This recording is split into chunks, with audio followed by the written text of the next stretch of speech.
Namaskar. A warm welcome to World News, an Indian perspective on All India Radio.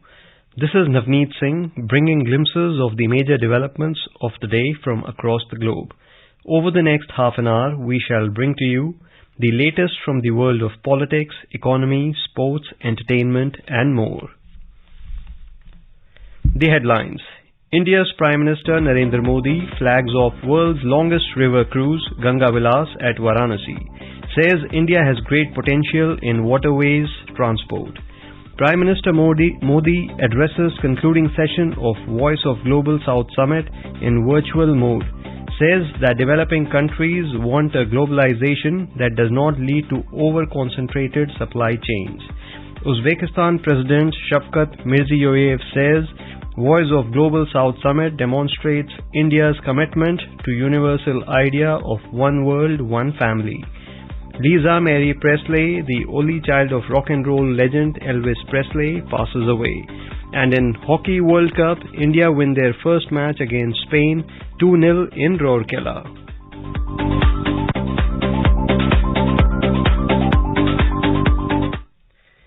India's Prime Minister Narendra Modi flagged off the world's longest river cruise MV Ganga Vilas at Varanasi via video conferencing on Friday. He also inaugurated and laid the foundation stones for several other inland waterways projects worth more than 1,000 crore rupees. पश्चिम बंगाल में multi modal terminal, UP और बिहार में floating jetty, Assam में maritime skill centre, ship repair centre, terminal connectivity project, ऐसे 1,000 करोड़ रुपए से अधिक के project का भी शिलान्यास और लोकार्पण हुआ है। ये पूर्वी भारत में ट्रेड और टूरिज्म से जुड़ी संभावनाओं का विस्तार करने वाले हैं, रोजगार के नए अवसर बनाने वाले हैं। Speaking on the occasion, the Prime Minister said that India has great potential in waterways transport since the country has more than 125 rivers and it's also a cheap mode of transportation. He said that development works being done in waterways field by the government will increase transport, trade and tourism. Mr. Modi said it will help in making eastern part as the growth engine of the country. Mr. Modi said that this is the decade of transformation of infrastructure in the country. Prime Minister highlighted that the journey of MV Ganga Vilas is not a simple event as this journey is an example of the development in inland waterway system of the country. Wishing a great journey to the Swiss tourists, the Prime Minister said that India has everything that one can imagine and it has many things beyond anyone's imagination.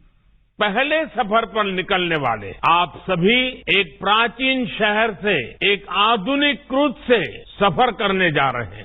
मैं अपने इन विदेशी tourist साथियों से विशेष तौर पर कहूंगा कि India has everything that you can imagine. It also has a lot beyond your imagination. India can not be defined in words. India can only be experienced from the heart because India has always opened her heart for everyone, irrespective of region or religion, creed or country.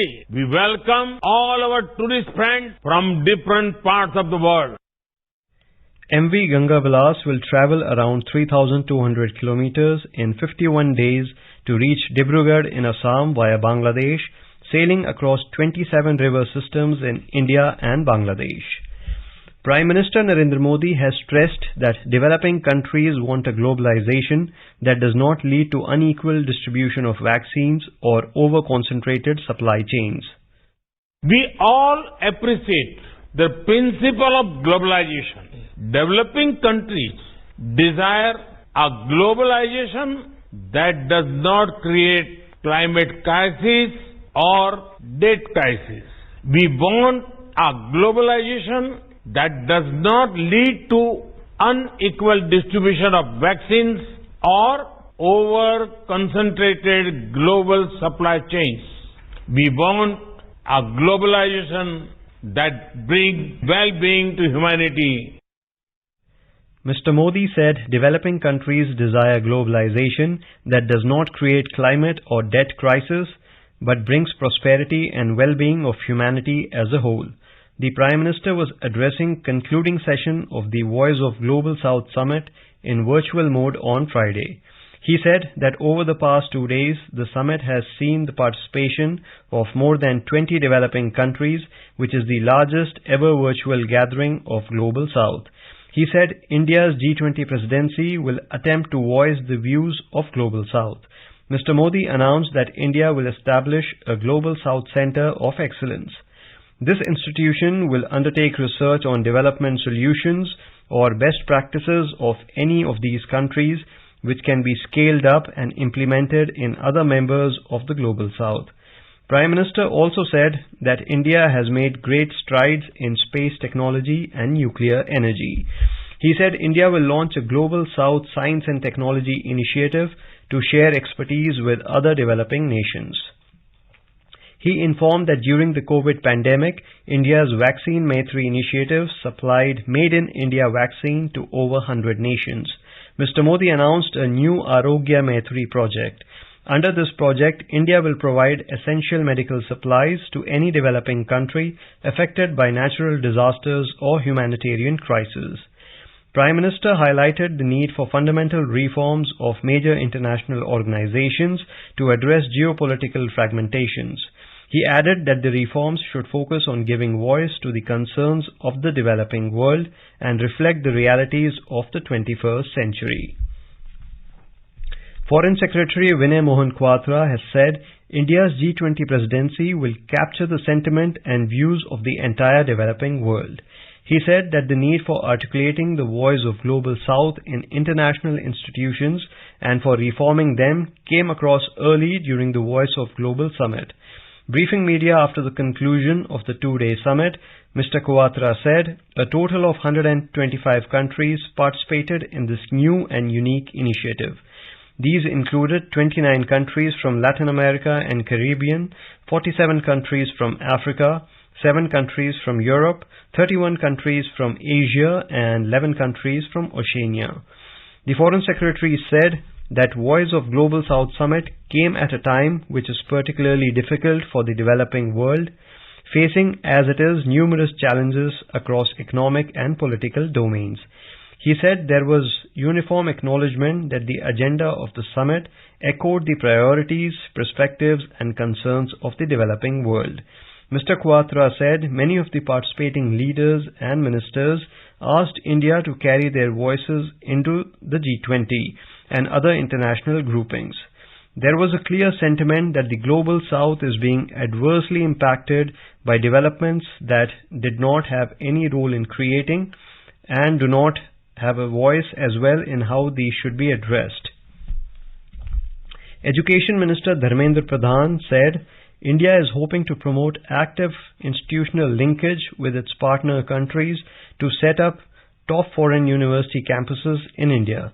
Addressing the Voice of Youth Global South Summit on Friday, Mr. Pradhan said that the National Education Policy NEP 2020 endeavours to promote India as a global study destination, providing premium education at affordable cost. In today's Hotspot section, we bring you a news commentary on Prime Minister calls for the world to respond, recognize, respect and reform. India is hosting the 2-day virtual Voice of Global South Summit. The inaugural leaders session was led by Prime Minister Narendra Modi. The theme of the summit is Unity of Voice, Unity of Purpose.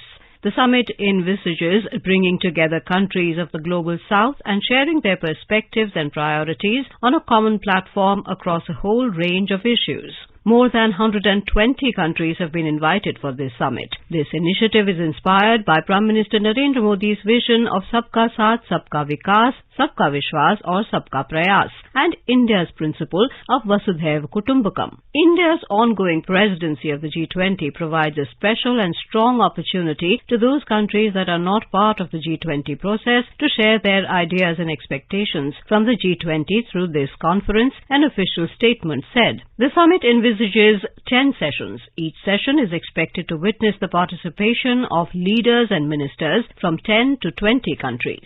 The inaugural and concluding sessions would be at head of state or government level to be hosted by the Prime Minister. There would be 8 ministerial sessions on the following themes: Finance Minister's session on financing people-centric development. Inaugurating the Voice of Global Summit, Prime Minister Modi said, "We have turned the page on another difficult year, which saw war, conflict, terrorism and geopolitical tensions, rising food, fertilizer and fuel prices, climate change-driven natural disasters, and lasting economic impact of the COVID pandemic. It is clear the world is in a state of crisis. It is difficult to predict how long this state of instability will last." He said, "We, the Global South, have the largest stakes in the future. 3/4 of humanity lives in our countries. We should also have equivalent voice.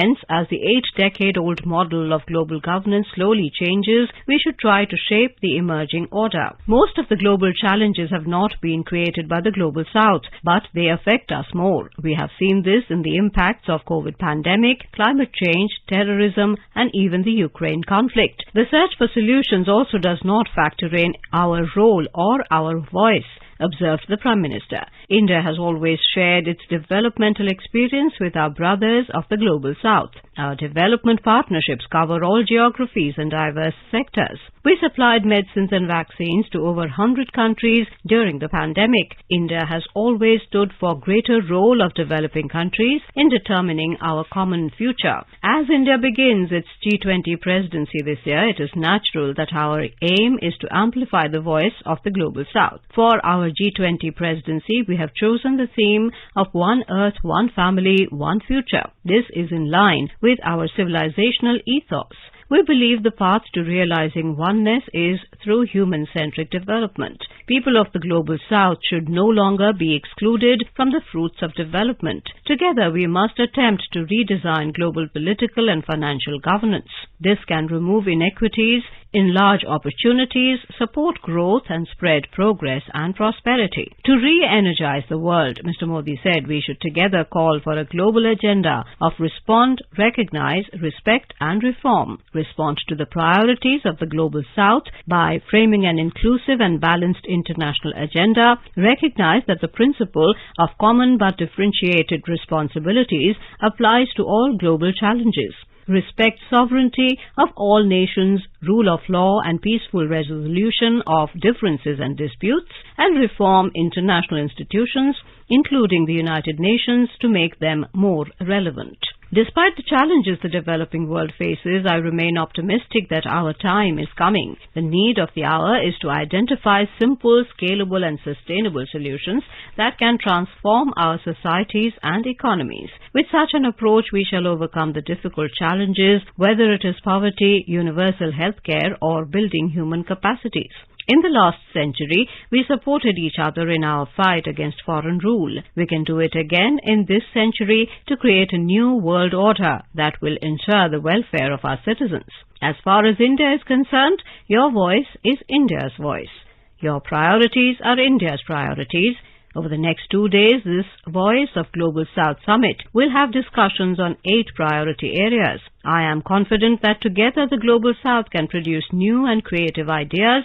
These ideas can form the basis of our voice in the G20 and other forums. In India, we have a prayer, "A no bhadraha kratavo yantu vishwataha," which means, "May noble thoughts come to us from all directions of the universe."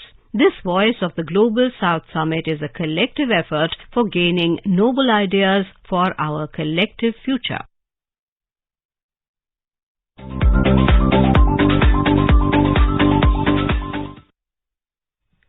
Prime Minister Modi has noted that the emerging global environment offers new and diverse opportunities in areas such as digitization, energy, healthcare and agriculture. Mr. Modi said that in order to seize these opportunities, public and private sector need to leverage synergies and think out of the box. He was speaking at a meeting with economists at Niti Aayog in New Delhi on Friday. The deliberations were based on the theme, India's Growth and Resilience Amidst Global Headwinds.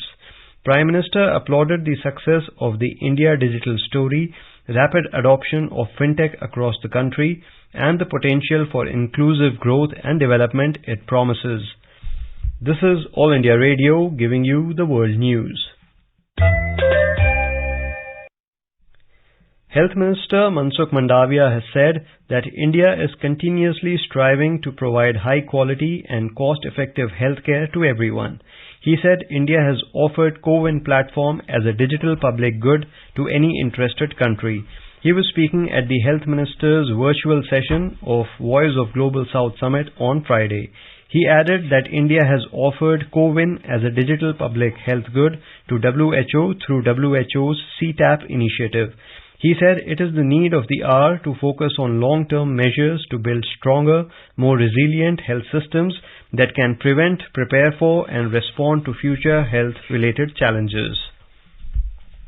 India's G20 Sherpa Amitabh Kant has said that the presidency of G20 is a major opportunity for India to work with developed and emerging countries to accelerate pace of development in the current geopolitical, energy, food, fertilizer and debt crisis. Speaking at the Think 20 Inception Conference in New Delhi on Friday, Mr. Kant said G20 had led the economies in many ways in the past and become a major driver of several radical reforms in its long history. Highlighting the achievements made by India in the field of technology, especially in the digital sector, Mr. Kant said digital advancement has helped in providing money directly to the accounts of people. Uzbekistan President Shavkat Mirziyoyev has said the Voice of Global South Summit demonstrates India's commitment to the universal idea of one world, one family.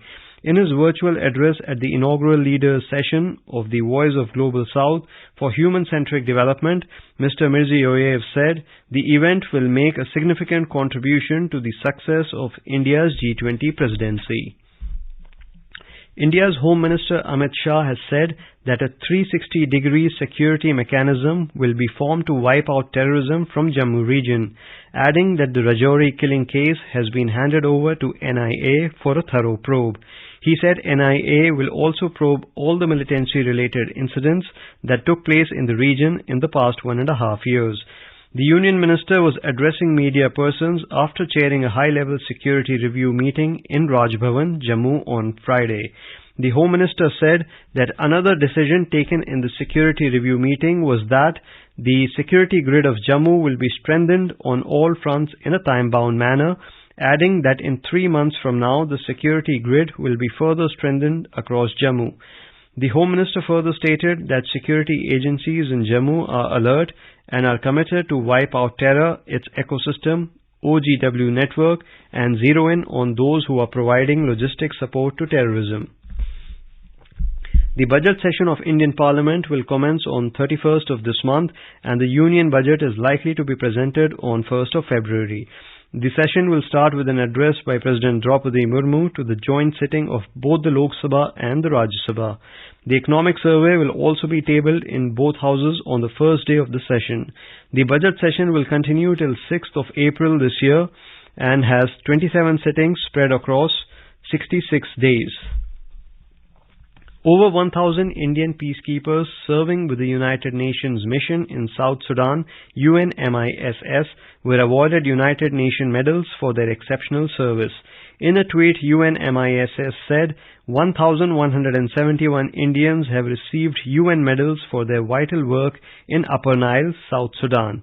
It said the Indian contingent will be known for its efforts to build and repair critical infrastructure, but also for protecting civilians.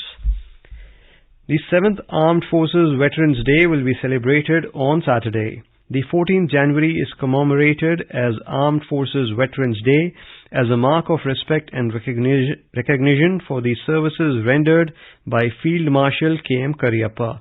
He was the first Indian Chief of the Indian Army. He retired from service on 14th January 1953.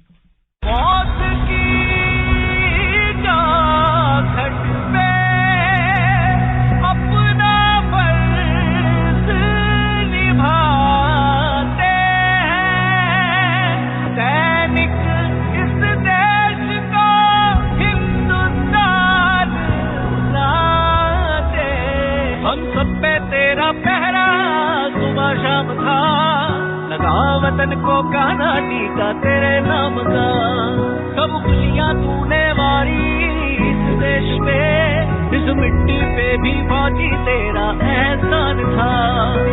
तेरे होने से ही हम यहाँ महफूज थे, तेरे होने से ही जिंदा है ये धड़कन। We for veterans, तेरे साथ हैं हम। We for veterans, नहीं भूलेंगे हम। We for veterans. India will send 3 persons to 6,000 meter below sea level for exploration of resources like minerals under the Samudrayan mission. Earth Science Minister Dr. Jitendra Singh said a vehicle called Matsya 6000 will carry 3 persons, and this mission is expected to be realized in next 3 years. He said the vehicle is being designed and developed by the National Institute of Ocean Technology, Chennai. It has an endurance of 12 hours under normal operation and 96 hours in case of emergency for human safety. United States Attorney General Merrick Garland has appointed a special counsel to take over the investigation into the Obama-era classified documents found at President Joe Biden's home and former private office. The special counsel is Robert Hur, who was nominated to the U.S. Attorney in Maryland by then-President Donald Trump in 2017 and served in the role until his resignation in 2021. Hur had most recently been working in private practice in Washington, D.C. The appointment marks a unique moment in American history, with special counsels investigating the current president and his immediate predecessor at the same time. The appointment comes hours after the White House counsel's office said in a statement that U.S. President Joe Biden's aides located documents with classified markings at 2 locations inside his home in Wilmington in Delaware. Speaking to reporters on Thursday, the U.S. President said the documents were in a locked garage and that he was cooperating fully with the Department of Justice. 2 Indian Coast Guard ships arrived at Chattogram on Friday for a 6-day visit as part of ongoing close cooperation between the Coast Guards of Bangladesh and India. The ships were given a warm welcome by the Bangladesh Coast Guard. The ships ICGS Shaurya and ICGS Rajveer are state-of-the-art indigenously built Indian Coast Guard ships. The visit of these ships is an important part of the defense partnership between India and Bangladesh and the wide-ranging cooperation between the coast guards of the 2 countries. The 2 ships showcase Indian Coast Guard's will and commitment to serve and protect the maritime interests of the nation. ICGS Shaurya is an advanced offshore patrol vehicle, AOPV, designed and built by Goa Shipyard Limited. It operates both Chetak and advanced light helicopters and has long-range endurance. The ship's sustenance and reach, coupled with its advanced systems, make her a versatile multi-purpose platform for fulfilling Coast Guard charter of duties.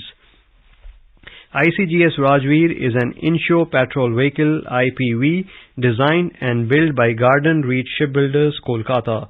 It is fitted with advanced navigation and communication equipment, sensors and machinery, imparting the ship wide-ranging capabilities for research and rescue, maritime law enforcement, and marine pollution response operations.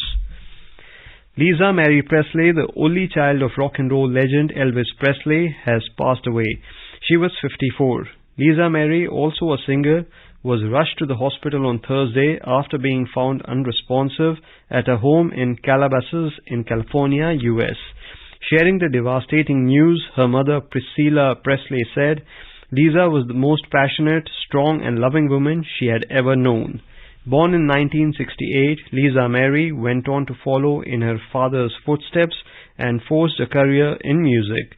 The star released 3 albums with her 2003 debut studio album, selling hundreds of thousands of copies and receiving generally positive reviews.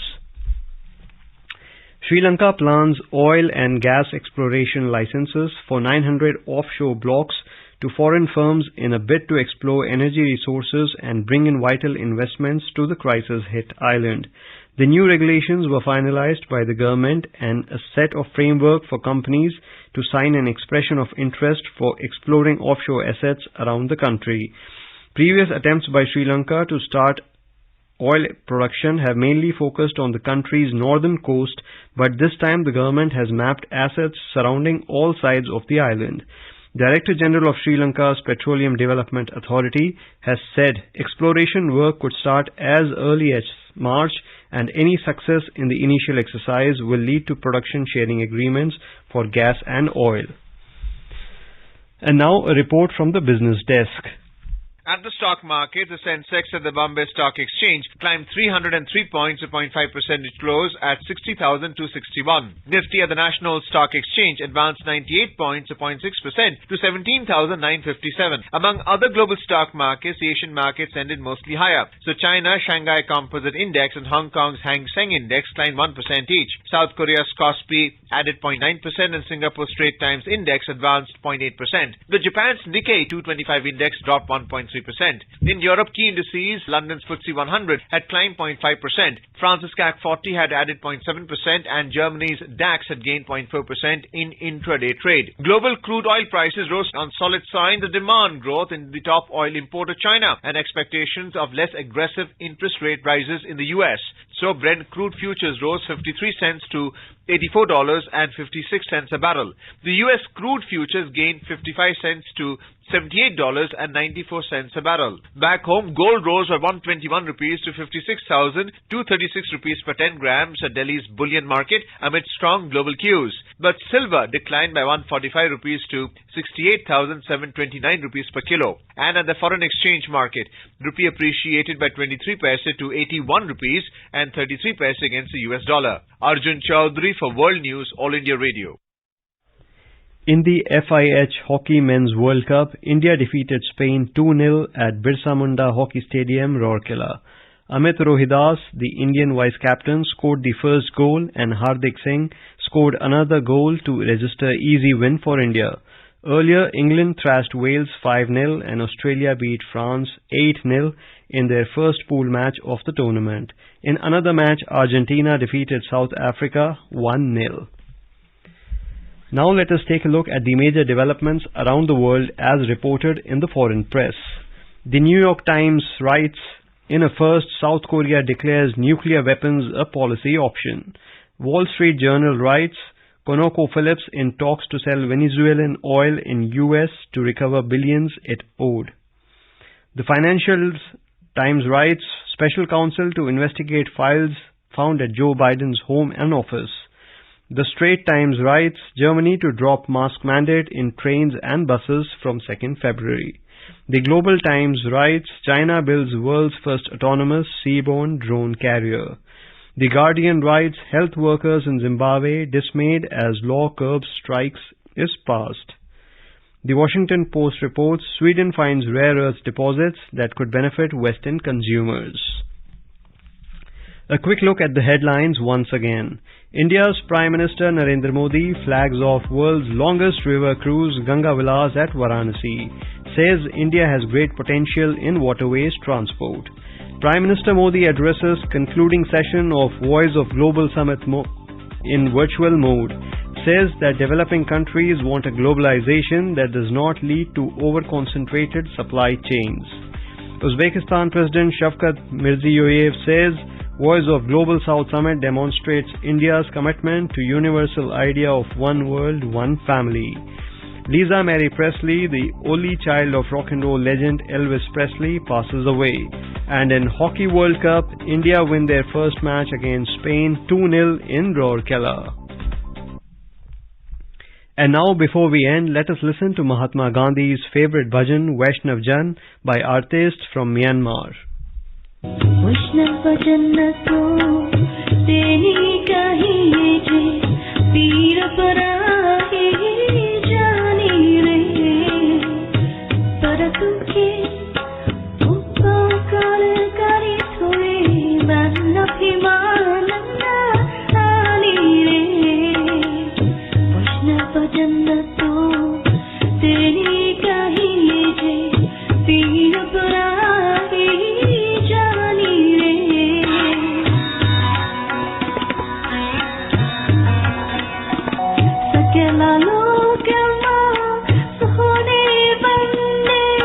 Holy